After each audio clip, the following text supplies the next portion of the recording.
J'ai commencé comme assistant cadreur sur des productions de documentaires animaliers à la télé. Et ce qui me défrisait, c'est qu'il n'y avait pas de réelle connexion avec le public. Les images qu'on voyait étaient tournées un peu aux quatre coins du monde.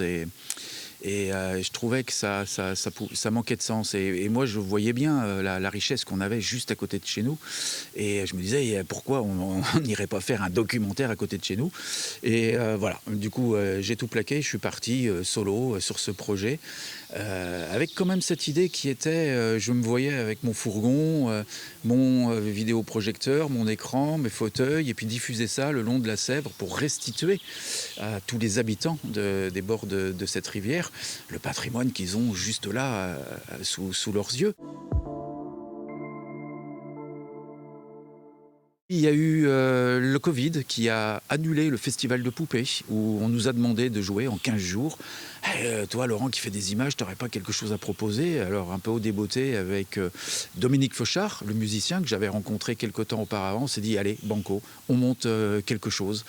Et en fait, ce spectacle est né là. Et ce soir-là, il y avait Gérard Baraton, le metteur en scène, qui venait en visiteur. Et puis, à la sortie de ce spectacle, je crois que Exuvie est né ce soir-là, puisqu'il a réuni Dominique Fauchard, le musicien, Gérard Baraton, le metteur en scène, Zoé Jarry, la chargée de diffusion.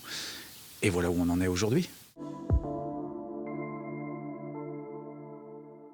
On va repartir de ce petit filet d'eau qui coule pour finir dans la Loire avec ces multiples paysages et d'ailleurs des personnages qu'on n'imagine pas rencontrer. Donc oui, évidemment que c'est emblématique Bon, les saumons remontent la rivière. Nous, on n'est pas des saumons. Nous allons la redescendre. On est peut-être des anguilles qui allons rejoindre les sargasses. C'est peut-être quelque chose dans le genre.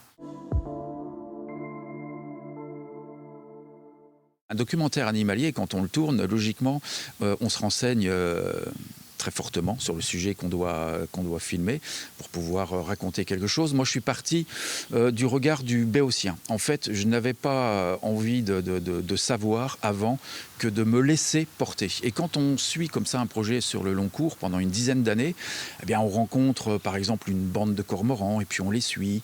Et on arrive à voir des scènes qui étaient juste inimaginables et que personne n'aurait pu décrire et aucun ornitho aurait pu me dire il se passe ça et ça à tel endroit.